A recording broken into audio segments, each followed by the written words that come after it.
안녕하세요. 이 영상은 동화 듣기 영상입니다. 그런데 이 동화를 읽는 사람은 한국어 선생님이나 전문 성우가 아니에요. 우리 주변에 있는 보통 사람들의 목소리입니다. 자연스러운 상황에서 한국 사람이 어떻게 말하는지 잘 들어보세요. 동화는 여러분도 잘 아는 알리바바와 도둑입니다. 이 전체 텍스트는 공유마당 사이트에서 모두 보실 수 있습니다. 100명의 목소리로 듣는 동화 알리바바와 도둑 방정환. 옛날 파사나라 어느 동네에 두 형제가 있었는데 형의 이름은 카심이고 동생의 이름은 알리바바였습니다. 두 형제는 자기 아버지가 돌아갈 때 물려준 얼마 되지 않는 재산을 나눠 가지고 각각 떨어져 살다가 다행히 형제는 카심은 돈 많은 색시에게 장가를 가서 큰 부자로 살게 되었는데 동생 알리바바는 자기와 같이 돈 없는 가난한 집 색시에게 장가를 갔기 때문에 살림이 몹시 구차하여서 날마다 깊은 산속에 들어가 나무를 베어다 팔아서 겨우 살아가는 터이였습니다. 하루는 알리바바가 깊은 산속을 찾아가서 하루 종일 나무를 베어서 당나귀 등에다 잔뜩 실어 가지고 아무도 없는 산길로 터벅터벅 걸어오려니까 벼랑간 먼 곳에서 말굽소리가 요란하게 들리며 먼지가 뿌옇게 일어나더니 무엇인지 이쪽을 향하여 점점 가까이 오는 것이 있었습니다. 알리바바는 무엇인가 하고 눈을 씻고 자세히 바라보니까 큰일 났습니다. 그것은 이곳 저곳으로 말을 타고 다니며 사람을 만나면 만나는 대로 죽이고 재산을 빼앗아가는 무서운 도둑의 떼였습니다. 알리바바는 깜짝 놀라서 급히 당나귀를 어느 풀숲에다 숨겨두고 자기는 그곳에 있는 큰 고목나무 위로 기어 올라가 몸을 숨겼습니다. 조금 후에 과연 40명이나 되는 도둑놈들이 제각기 손에는 시퍼런 칼을 들고 바로 알리바바가 숨어있는 나무 밑에까지 와서 우뚝우뚝 섰습니다. 서서는 앞뒤를 휘휘 둘러보더니 그 중에 두목인 듯 싶은 무섭게 생긴 놈 하나가 쑥 나서며 열려라 콩 하니까 벼랑간 그 앞에 있는 커다란 바위 중간이 덜컥덜컥하고 쪼개지면서 큰 구멍 하나가 나타났습니다. 부하들이 먼저 말을 끌고 그 구멍 속으로 들어가고 두목은 혼자 떨어졌다가 맨 나중에 다시 앞뒤를 살펴본 뒤에 안으로 들어갔습니다. 그러니까 뻐개진 바위돌은 다시 전처럼 닫혔습니다. 도둑놈들이 굴 안으로 들어간 뒤에도 알리바바는 어떻게 무서웠는지 나무에서 내려올 생각도 못하고 벌벌 떨고만 있었습니다. 조금 있다가 다시 덜컥덜컥 소리가 나더니 닫혔던 바위가 덜컥 열리며 도둑놈이 두목이 부하를 데리고 나와서 이번에는 닫혀라 팟 하니까 바위는 전처럼 닫혀지고 도둑놈들은 일제히 말을 타고 또 어디론지 가버렸습니다.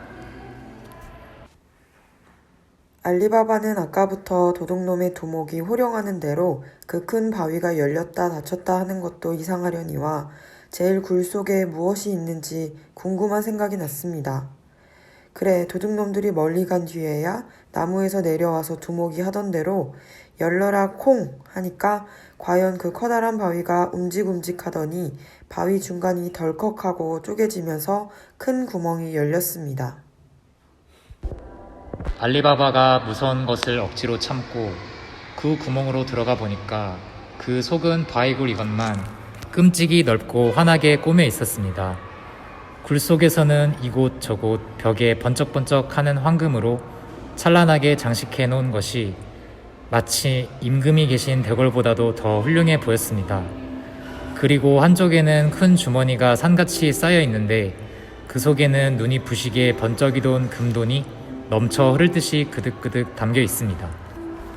알리바바는 너무도 놀랍고 기꺼워서 한참 동안은 어찌할 줄을 모르다가 얼른 숲을 속에 숨겨두었던 당나귀를 끌고 들어가서 실었던 나무는 내려놓고 금돈 든 주머니를 3개나 당나귀 등에 실었습니다. 그리고 그 주머니 위에다 나무를 덮은 후에 굴 밖으로 나와서 두목이 하던 대로 닥쳐라 팟 하니까 바위는 전처럼 닫혀졌습니다. 그래서 알리바바는 감쪽같이 도둑놈의 금돈을 얻어가지고 급히 집으로 돌아왔습니다.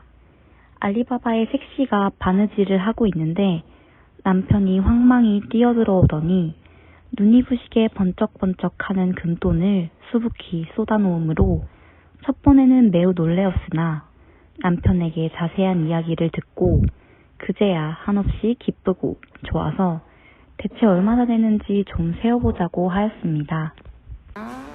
알리바바는 걸걸 웃으면서 여보, 헤어보는 것도 한두 푼이라야 헤어보지.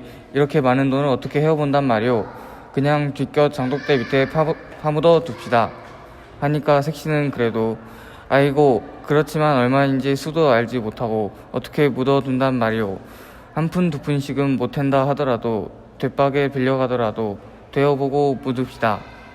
하고 알리바바가 말리는 것도 듣지 않고 알리바바의 형 카심의 집 뒷박으로 얻으러 갔습니다.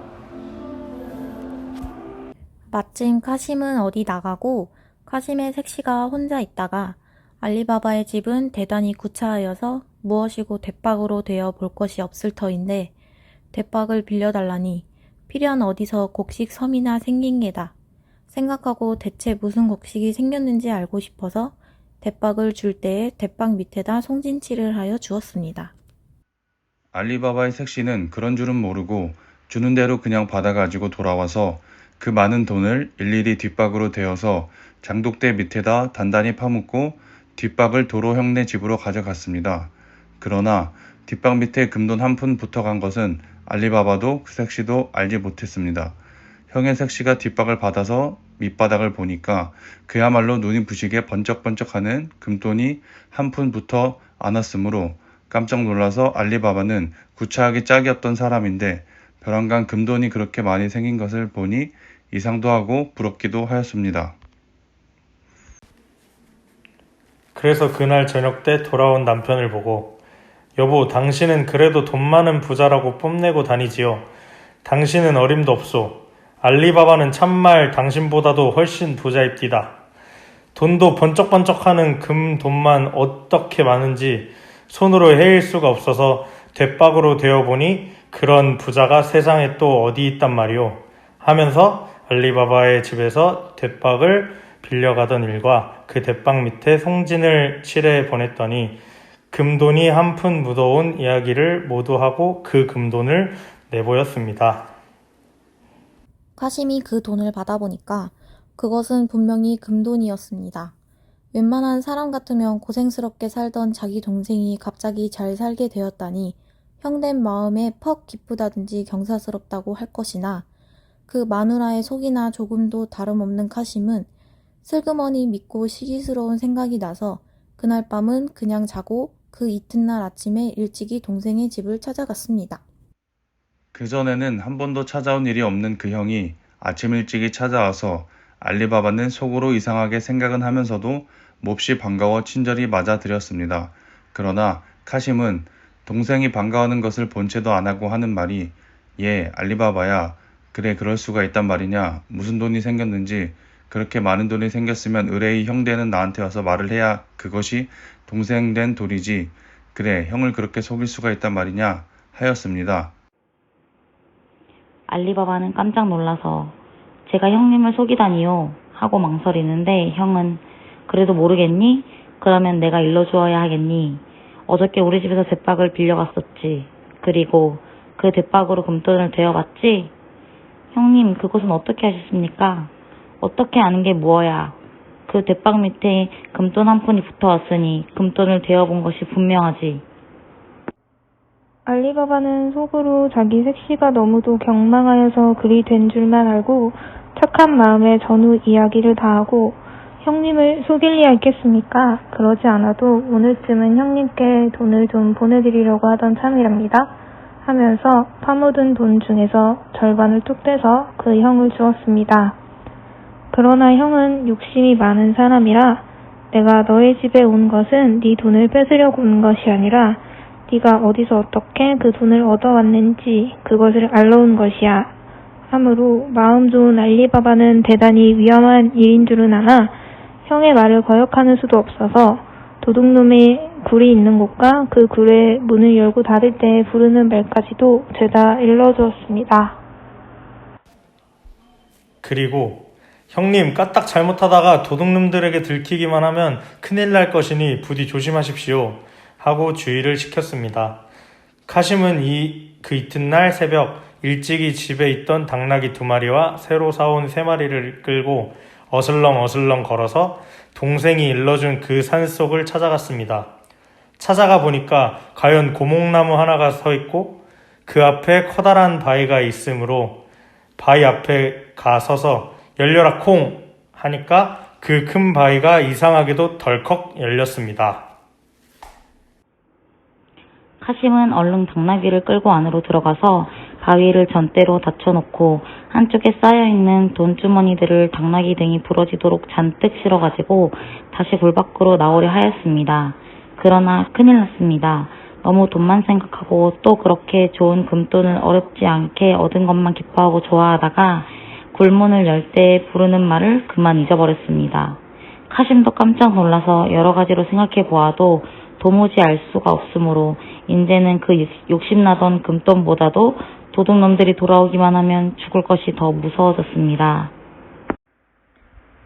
그래도 그것은 헛일이었습니다.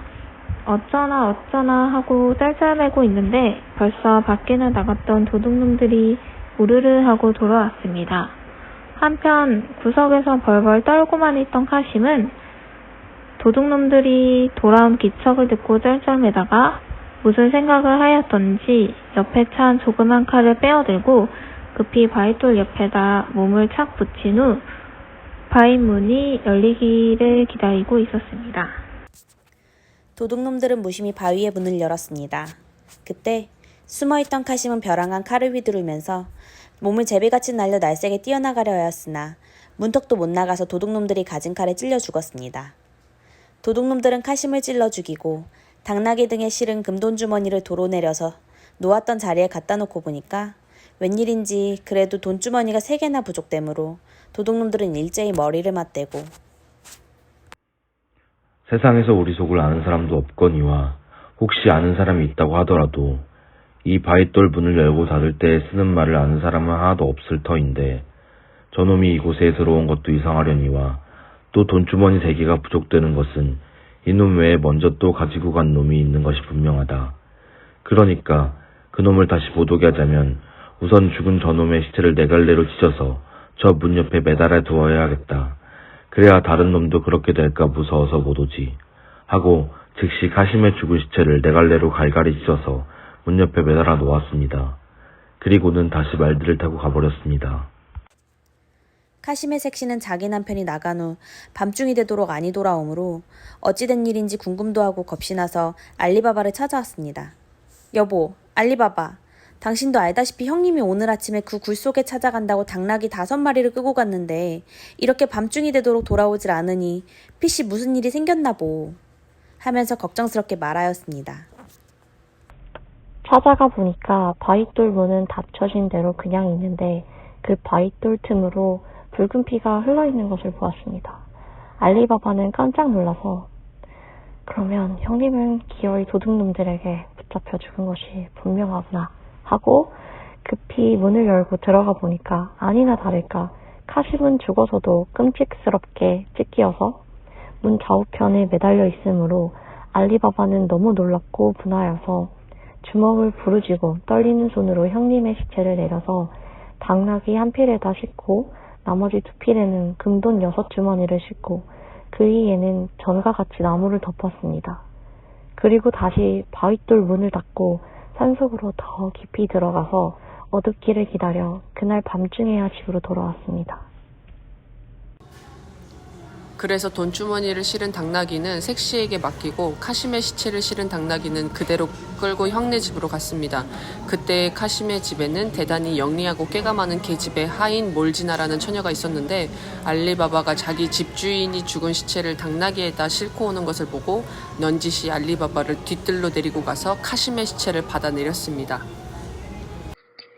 알리바바는 몰지나가 대단히 영리하고 똑똑한 것을 미리부터 아는 까닭에 이에 몰지나야, 이것이 우리 형님 시체다. 그런데 이것을 도둑놈이나 동네 사람이 알면 큰일 날 것이니 어떻게 하든지 병이 나서 죽은 것 같이 꾸미고 아주 화장을 하여서 시체까지도 없애야 할 테니 주인아씨께도 그렇게 이야기해다오. 그리고 이 시체는 아주 너한테 맡기는 것이니 네가 잘 처치하여 주기를 바란다 하고 즉시 집으로 돌아왔습니다. 이튿날 아침에 몰지나는 무슨 꾀를 생각하였는지 아는 병원으로 달려가서 의사를 찾아보고 지금 대단히 위급한 병자가 있으니 얼른 약을 좀 지어주십시오 하였습니다. 누가 그렇게 위급하단 말이냐? 아이고, 카심 주인나리가 웬일인지 갑자기 병이 나셨는데 어떻게 위독한지 큰일 났습니다. 그러면 내가 가보아야 하겠구나. 아니요, 선생님이 가시는 것도 좋지만 병도 무슨 병인지 사람을 얼씬도 못하게 한답니다. 그러니 어서 약이나 지어주십시오. 하므로 의사도 황망히 약을 지어보냈습니다. 그날 저녁 때 몰지나는 다시 병원으로 달려오더니 눈물을 흘리면서 의사에게 아주 숨이 끊어지려고 할 때 마지막으로 쓰는 약을 지어달래 가지고 이 약을 가지고 가기는 하지만 우리 주인은 도저히 살아날 가망이 없어요. 아까부터 숨을 몰기 시작하였으니까 벌써 죽었을지도 모르겠어요 하면서 돌아갔습니다.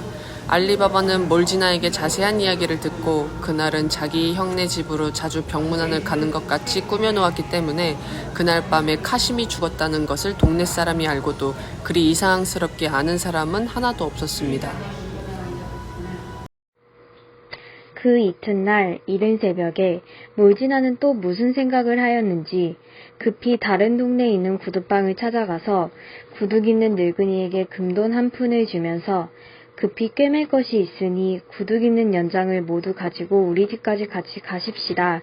꿰맬 것만 잘 꿰매 주시면 이따의 금돈을 2푼 더 드리지요 하고 구둑 있는 노인을 데리고 길거리까지 오더니 좀 갑갑하더라도 두 눈을 가려야 된다고 늙은이의 두 눈을 수건으로 잔뜩 가려가지고 집으로 돌아왔습니다.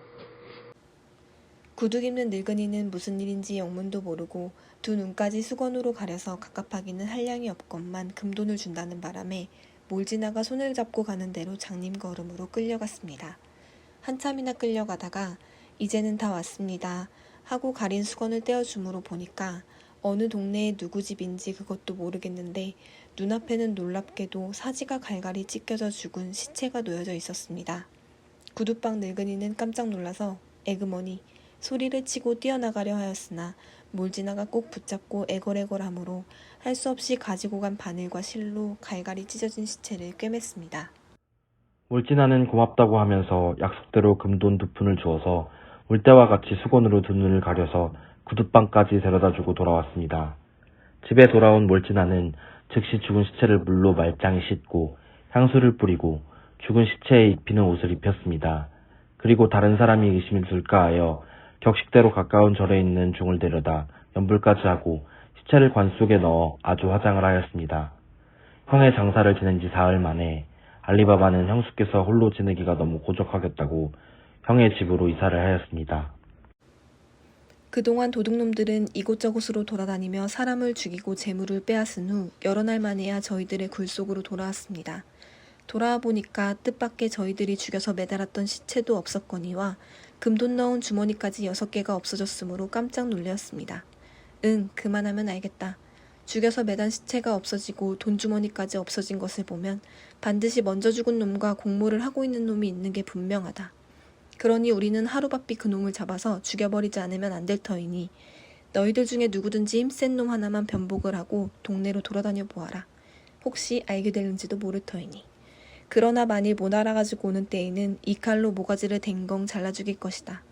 하면서 도둑 두목은 허리에 찬 칼을 쑥 빼었습니다.